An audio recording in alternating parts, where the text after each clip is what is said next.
Flight React says there's just way too much cheese in NBA 2K26. Flight, he recently had an interview with OnTheRadarRadio with Gabe P. I have the link to that full video in the description below because Flight gets into a bunch of different topics. But I wanted to dive a little deeper on Flight's reaction to NBA 2K26. We finna get into all the details. If any of you guys are new here, consider dropping a like and a sub. Leave your thoughts in the comment section below. Let's get to the video.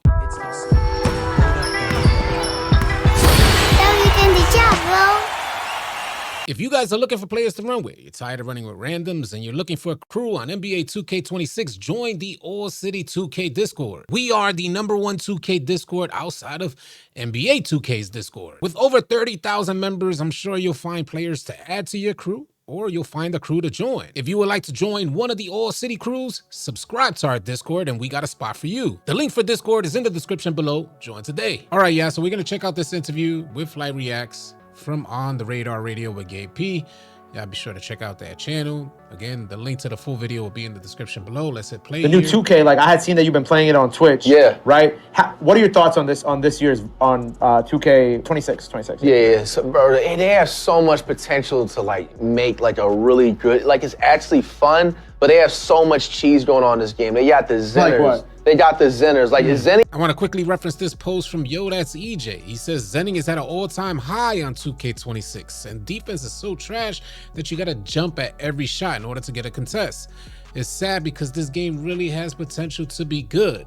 I hope 2K can turn things around before Christmas, because if not, there's gonna be a bunch of people that just are gonna lose interest. Now I gotta keep it a buck with y'all. I play this game every single day, and I'm uncertain if I even came across one person yet that's been using a Zen. Now, I could tell you I primarily play in the rec center, so maybe that may be the case. Maybe there's not much cheaters or Zenners in the rec center. But if you guys are coming across Zen users, I definitely would like to hear from you. And let me know which game mode you're seeing them in. We'll let this continue. Yeah, I feel like in this 2K is at an all-time high.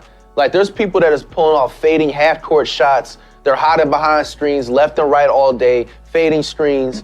And it's like, not on top of that, like you got to deal with the 7-4s, you got to deal with the Well, I mean, let's keep it a buck here. We're no longer having to deal with 7-4s the way we had to deal with them in the beginning of the year. So in my opinion, at least in the 5v5s in the rec center, 7-4s haven't even been an issue. Now, in regards to fading, you guys know I just recently dropped a video on the test results from the good folks over at NBA 2K Labs, and fading across the board took a significant decline in make percentage numbers. Across the board, after patch 2.1, on average, players saw a 10% decline in their make percentage. I dropped a video on this, it's on my channel, you can check it out, but the good folks over at NBA 2K Labs go really in depth on this topic in regards to like fading threes. And that'll help lead me into this next post from IQ Contained. He says, I love how balanced NBA 2K26 feels after getting used to the new patch. I now feel confident in both my defense and offense. I don't have to play perfect on the twos. It takes way more skill now than it did before. And from what I've been seeing in the comments, a lot of you guys are feeling differently about patch 2.1. Do you guys think there's still too much cheese? Is it just still too easy to shoot on NBA 2K26? I'm definitely curious to hear your thoughts, so share them in the comments. We're gonna let this joint continue on. The spam dribblers, and it's just like, okay, you know, you have Ronald and Mike Wayne, they sit there and they see this, and they're gonna take out something else and not, you know, focus on the actual cheese that keeps people away from the game. Like, I don't know, I just feel like they don't care anymore. They're there for the buck. You know, the microtransactions, I feel like carry the game, especially over since 2K, whenever they put microtransactions in 2K14 next gen or whatever. So I just feel like they stopped putting like that pressure and that, you know, that passion to the game. It's about the VC. Yeah, it's about the VC, literally. Like, if you and Ronnie and them were all sitting in a room and like they were listening to your feedback. Yeah. Give me main 5 points of feedback for 2K. Like, what would you think if you were the voice of the 2K community, right? Yeah. Which I feel like you're a very huge part of that. What do you feel like would be like the main 5 points to like fix 2K? Yeah, if they actually listen, man, lower the VC costs. There's a lot of struggling kids across the world, you know, that nobody's not gonna just have $150 to get 700,000 VC and upgrade their player. You gotta.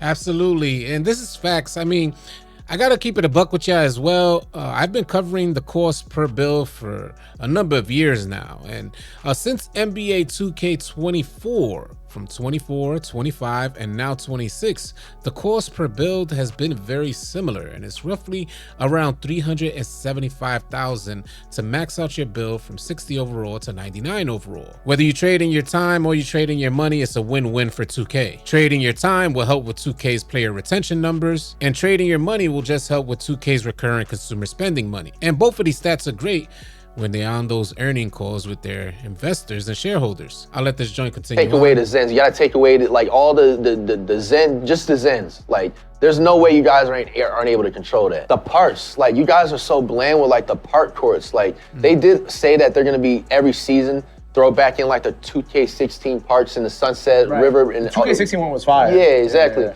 But it's like, I feel like they should keep certain parts in the game. Like, bro, they can make like a Dykeman court. You know what I'm saying? Bro, a Dykeman court would feed families. What the hell? Absolutely. We've been calling for this for the longest time. I mean, it's like 2K, they're trying to listen to community, and then maybe there's some rights involved that they can't get access to. In NBA 2K26, we have some of the best parks that we've had in a long time, especially on next gen, probably the best parks on next gen. And they're more realistic type of parks, a more gritty type of feel. I'll let the joint continue. Wow, you know what I'm saying? Right, Rob? They make all these exclusive courts instead of just giving us one raggedy court to play on. It's just pure half-assness. Like street ball courts from around the country. The accessories and the hairstyles, you know, like it's like you can't try to be a part of the basketball culture and just not be hip to like all the like hairstyles, all the like the sleeves, the tats or whatever, the jewelry. I feel like they just... It's facts, because I mean, you see the hairstyles on the NBA players, you see the tats on the NBA players, but we don't have access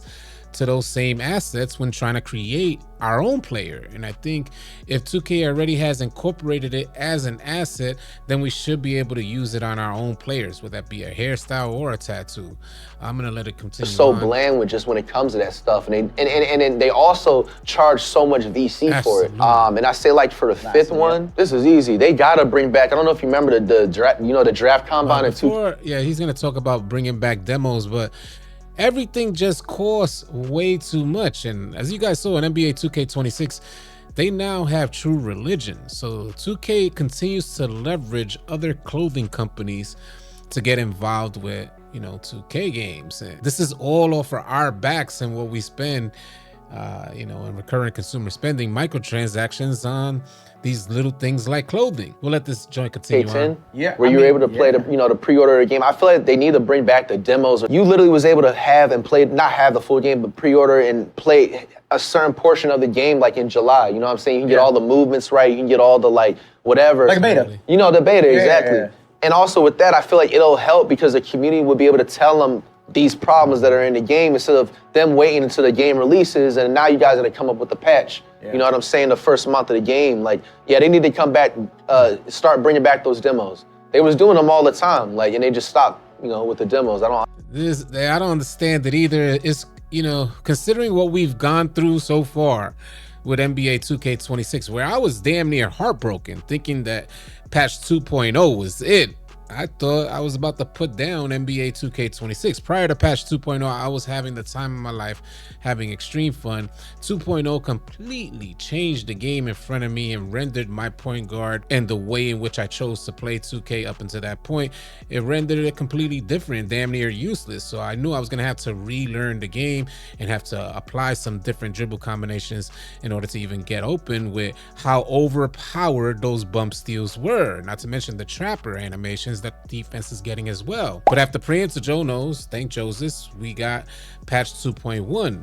And in my opinion, the game is more balanced now than it has been since its release. Good defenders are able to get on-ball steals, passing lanes are there, but point guards are still able to dribble the rock. Those are my thoughts on this interview. As always, I'm curious to hear yours, so share them in the comment section below. If any of you guys are new here, consider dropping a like and a sub on your way out, and I'll catch you guys on the next video. Easy, yeah. If you guys are tired of running with randoms and you're looking for players to run with on NBA 2K, come on out and join the AllCity 2K Discord. The link will be in the description below. Find players and get runs now. Drop a like and drop a sub on your way out. Leave your thoughts and comments in the comment section below. I'll catch you guys on the next video. Easy, yeah.